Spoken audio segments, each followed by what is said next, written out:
Hi, guys, and welcome to another Coffee with Kim episode. So, I haven't actually planned this one properly, I haven't got any notes, but there's something that I really wanted to talk to you guys about, which was overthinking your food choices. Now, the reason why this is such an important topic is I see so many women suffer from overthinking their food choices.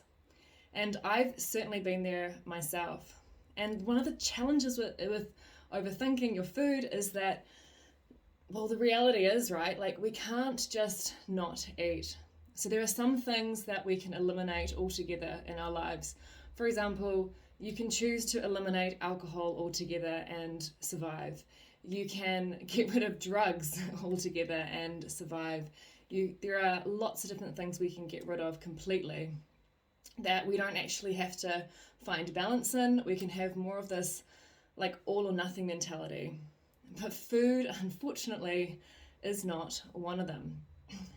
So, what I think we all need to find is within ourselves what our own balance looks like in terms of still learning how to nourish yourself confidently and make food part of your life, but not make it all of your life.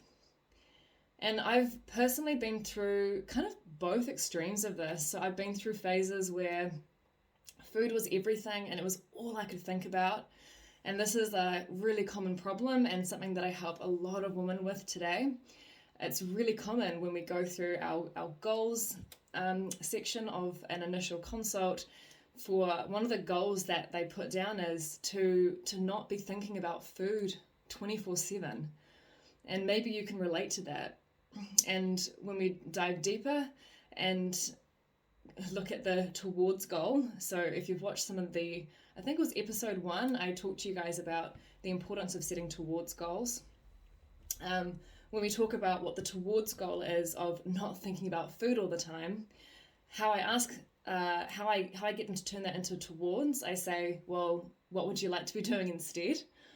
And what's really cool is they usually come up with things like, well, okay, if I wasn't thinking about food all the time, then I don't know, I'd probably be thinking about, my next holiday or the goals I want to achieve at work. These are deep down where they want to be spending more of their time and energy. Or if it's mums, they might be saying, I want to be spending like my energy thinking more about when I can next spend time with my kids. So it really is something that is holding a lot of people back, I believe, from living their best life. And so that's why I thought it was such an important topic to talk about. And for me personally, I'm just going to share with you a bit of my story and these two extremes that I've been in, and then this kind of tools and strategies I'm using today to help myself find that balance between not letting food take up all this time in my mind versus ignoring it completely, because neither one of those are usually what we want deep down. So let's look at what happens when we focus 100% of our energy on on food and some of the warning signs and kind of like what I choose to do now to not fall into that trap. So back when food was like 24/7 on my mind, I was making a number of different mistakes. So one of the big mistakes I was making was I was trying to stick to numbers.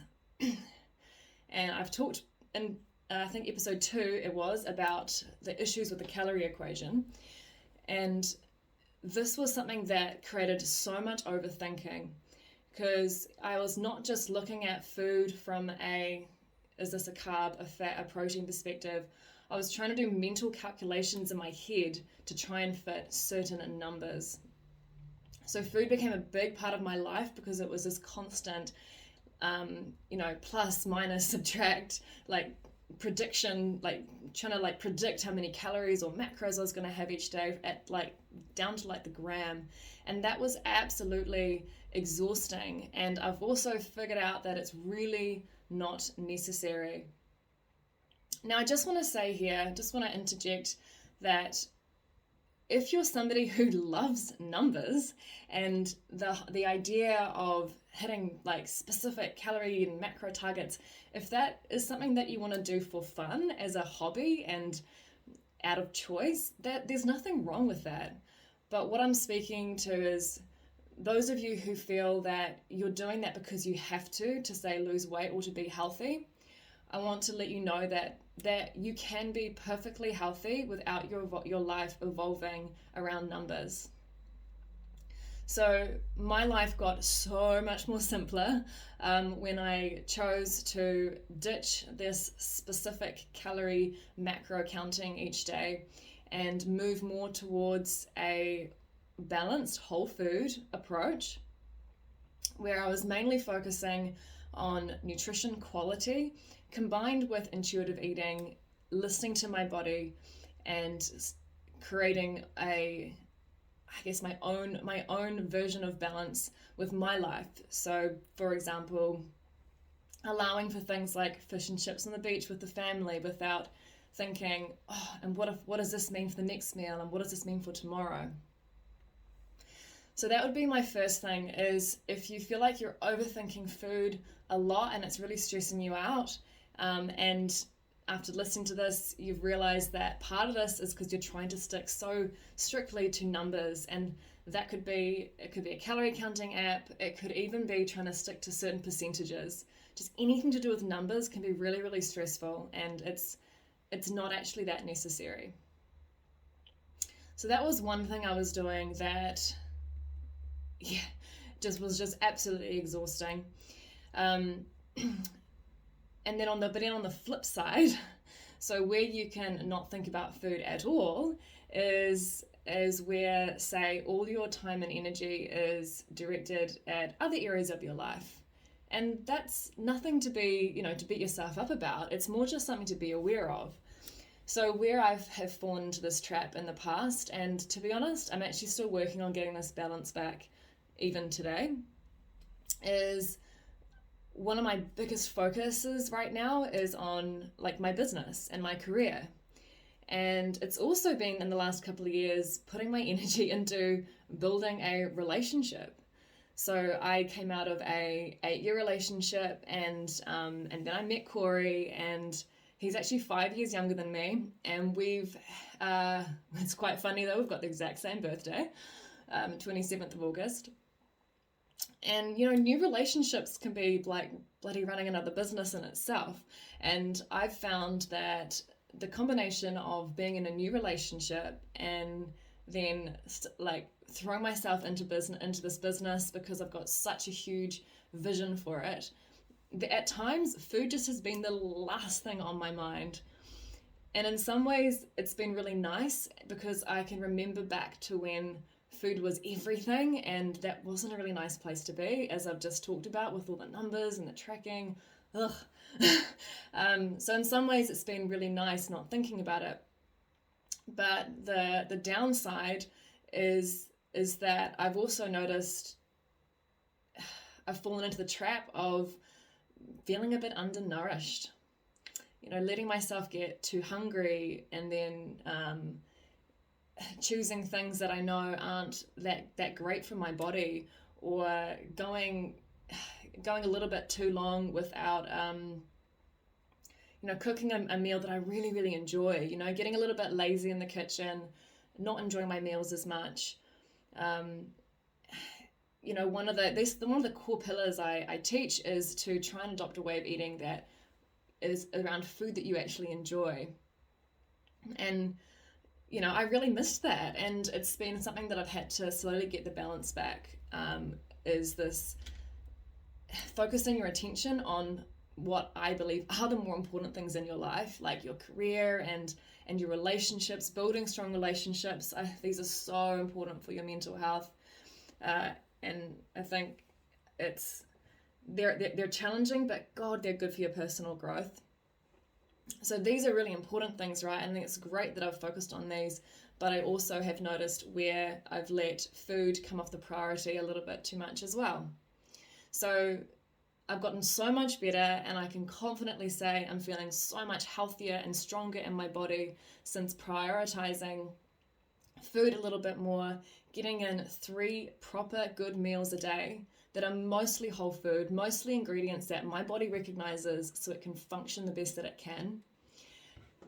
And yeah, I felt so much better for that. And even in terms of cooking, just going back through my recipes, which are available on my website. So if you need some recipe inspiration, if you're really busy at the moment and you're tired and you're exhausted and you just nothing left in the tank to think, jump on my website. I've got recipes on there. Think about what foods actually make you feel good and what foods you enjoy. This can really, really help. And I'm loving my calamari salad right now. That is just like my absolute go-to. And so when we talk about trying to find the balance, I think the balance between not letting food take over your life, but still having food and allowing food to be something that you enjoy on a day-to-day basis, you've kind of got these 2 parts, right? And I guess how I'm coping with it right now is I'm keeping my nutrition really simple. So there's definitely no tracking going on. So even when I go back to focusing on my nutrition, I don't go back to apps. I never go back to apps. I am done with numbers forever. And like I say, unless you love the numbers, I want to drill this into you that you don't have to get apps to be healthy, to track your food. So I'm not using apps, but I've figured out a couple of like go-to recipes, and that really helps me when I'm focusing on other stuff because I can create like a habit out of it. So at the moment I've found a breakfast that I love, and that's just what I have basically every morning. Now I understand some of you need a bit more variety. There'll be different people listening here. Some of you will be just like me, and for example, breakfast, it could be the same thing every day, and if you love it, it's fine. I know a lot of people aren't like that and they need a few recipes up their belt, but that's okay. So what I'd suggest is find 1, 2 or 3 just go-to recipes that you can really enjoy and stick to. If you've got other things in your life that you really want to focus on and you don't want food to be your only focus, find what those recipes are and enjoy them and stick to them. Like you can just create like a habit out of it. Habits are great. I'll talk more about habits in these chats, but what makes our life a lot easier is if we can make what I call automations in your life, where you wake up and you kind of know what you're going to be having and what you're going to be doing. So that's one thing I've been doing, just sticking to a typical breakfast. My favorite breakfast at the moment is granola with coconut yogurt, and banana is my fruit of choice. I was really into blueberries for a long time, but now I love my banana. It just keeps me a little bit more full throughout the morning, and I've also felt much better since adding in a serving of protein powder on the side. So I let myself get a little bit protein deficient at one point, and I think that was just a bit of laziness. And now I'm making sure that I have that full protein serving breakfast, and that feels way better. So that's my typical lunch. I'm really, really lucky to work from home. Now, if you are also somebody who works from home and you like eggs, eggs have been my absolute lifesaver. So eggs with kale, and I usually get some fats with it, like avocado. I bought some halloumi the other day, and that was really great. And my current carb side is actually beetroot. I know that sounds weird, but don't knock it till you try it. So anyway, I'm managing to get in a good lunch each day, and it's something that I genuinely enjoy and feel good after. But I've removed the pressure to track it and to restrict myself if I'm hungry. So instead of, like I say, sticking to numbers, to keep things simple, you can just ask yourself, you can go internally before your meals and have a think, what do I need? Hey body, what do you need today? How hungry am I? What am I craving? So there may be some days that I might add some extra salmon or something to a lunch, or I might choose to add a couple of pieces of toast on the side, depending on what my body's asking for. So it's kind of like you have your go-to meals, but then you also give yourself that flexibility to adjust them intuitively. And I think that's really nice because then you don't have to overthink, uh, is this right or wrong? Like when you learn to trust your body, it actually makes life a lot more simple. I remember there was a time where every meal I would then be thinking, but how is this going to affect dinner? Or I'm really, really hungry, but if I have too much of this, does that mean I'll be able to have, carbs at dinner? I used to just overthink. And I know so many women do this. They try and like control their whole day. This is another key strategy that I'd recommend using is giving yourself permission to trust your body. And what I mean by trust your body is when you have, say, when it comes up to lunchtime, if you're really hungry and you think you need more, I want you to just tell yourself, hey, look, if I do end up having a bit more calories than I really needed for this meal, it's trusting that all that will happen when you get to dinner is you just won't be that as hungry. Or if you're somebody who has afternoon snacks, all that will happen if you have a bit more at lunch is you might just not be as hungry in the afternoon. And being able to trust that, I think, can really remove some of the pressure that we put on ourselves to get every meal perfect. I mean, what do you think? Imagine if you could just trust after each meal that whatever happens, whatever your body tells you over the next 4 to 5 hours is gonna be okay. So that would be my other key tool, other side from ditching the calories, is learning to trust your body a little bit more instead of trying to control everything. Okay, so I'm gonna finish it there. Like I say, I didn't overplan this talk. I just wanted to jump on here and speak what's been on my mind.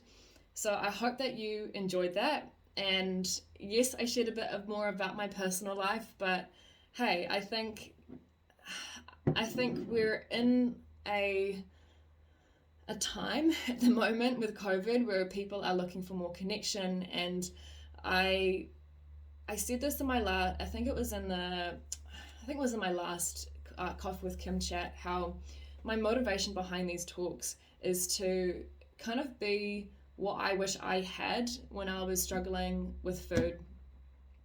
And I wish I had somebody to tell me that this is okay, and you don't have to track your food all the time, and but also somebody who really kind of understood me, because I also feel that at the moment some people are getting a little bit confused in terms of the whole non-diet space, where on one hand we're saying just don't overthink food, don't think about food, almost to the extreme, like don't think about food at all. And if you're somebody who isn't that fussed about your health, maybe health isn't that strong of a value, then that can actually work. Some people genuinely just aren't that interested in like whole foods and nourishing themselves. Like that's just not really up their alley.